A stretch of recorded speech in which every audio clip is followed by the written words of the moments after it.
After I asked this woman this question, her eyes flooded with tears in an instant. Emotion washed over her face that told of pain and a long journey before, but victory in the present and invincible hope for the future. What was it about? It was about weight loss. She had lost over 100 pounds. And I asked her the question. Now, I've heard in surveys that people who've lost 126 or more pounds say that they would rather have a limb removed from their body than have that weight back. 90% of them say they would rather be blind than have that weight back. Is that how you feel too? I asked her. And that was the moment of sharing the journey of victory, of freedom. And she said, there is nothing you could offer me to make me want to have that weight back.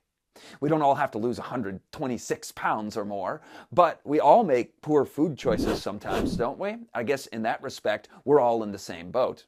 But the reality is, in America, when everybody's overweight, all of a sudden, nobody's overweight. We think there's safety in numbers, looking around, comparing, well, yeah, I'm good, I'm safe. No, you're actually not. You ready for the moment of truth? Pause the video or let it run while you go over to cdc.gov to the BMI calculator. This is your body mass index. This will be the moment where you confront reality on how much you need to lose. Your BMI is a function of two factors, your height and your weight. Now, this, of course, discriminates against the muscle man. So if you're a muscle man, I'm going to give you a different metric to go by. The BMI won't be very relevant to you if you have no fat on you. You're in great shape. Good job. But when you put it in, now they're going to tell you at 30 BMI, you're obese. This is true. This is dangerous risk territory. They're going to say 25 is overweight. Yes, this is true. But here's where the subtle misinformation comes in. They put BMI of 24 and 23 as in the healthy weight category. Actually, disease risk starts to rise precipitously beginning above BMI of 22. So that's where you want to aim, is sub 22. Aim for that 20 BMI. Now, somebody who's got a lot of muscle mass, again, do this one instead. Measure around at the belly, so halfway between the rib and the hip bone. Measure around and measure your height. You want around to be less than half of your height. It's 50%. And less is going to be healthy. As soon as you start going above 50% of your height around you, that's where disease risk. So I'll leave you to do the math on your numbers. How many pounds do you have to come down in order to get this to be 50% of this, or to get your BMI to 20 or 21, whatever your goal is?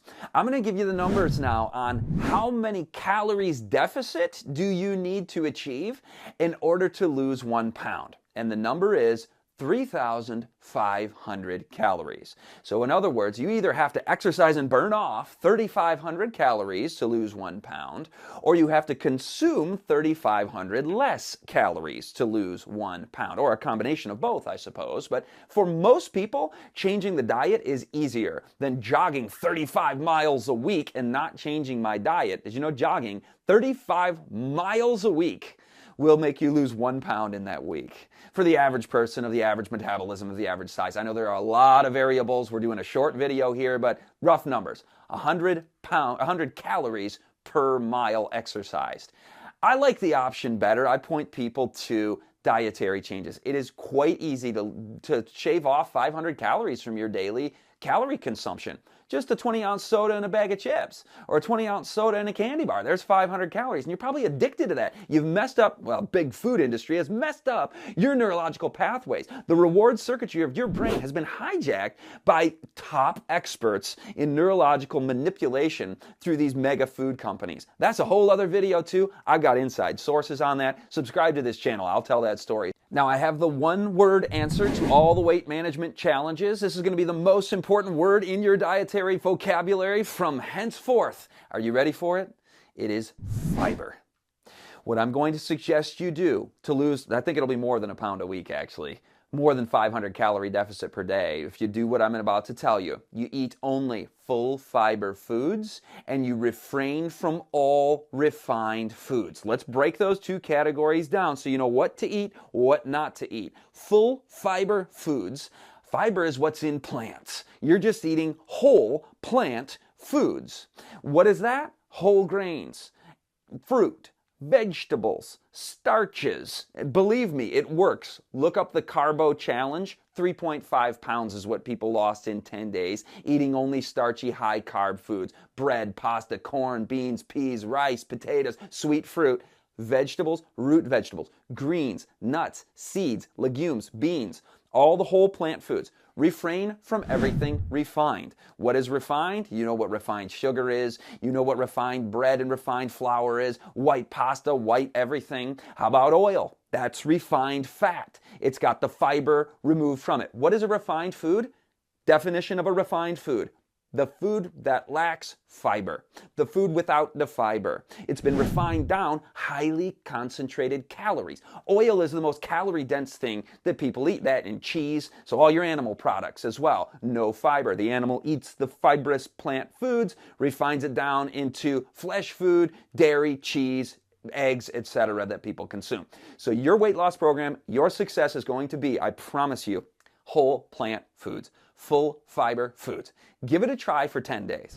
And I think you're going to stick with it after 10 days, because at about day 5 or 6, you're going to feel amazing. Mental well-being, energy, clarity, happiness, good mood, no anxiety, more peace. All of these issues that people are dealing with, we put them on just fruit for 3 days or 5 days, and people are like, I've never felt this good in my life. And that's not what I'm recommending now. Eat all the whole plant foods of all kinds. If you want to give yourself a kickstart and really go all in, eat just fruit 3 times a day for 3 days or 5 days to get started on this.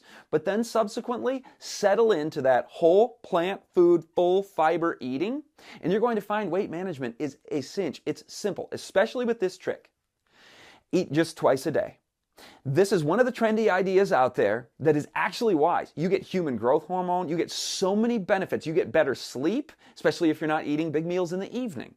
Eat 2 times a day, no snacking, but eat to satiation. You don't have to skimp. Have a giant plate of food. Enjoy it. A wide variety of whole grains, nuts and seeds, vegetables, and fruits and legumes and all of it.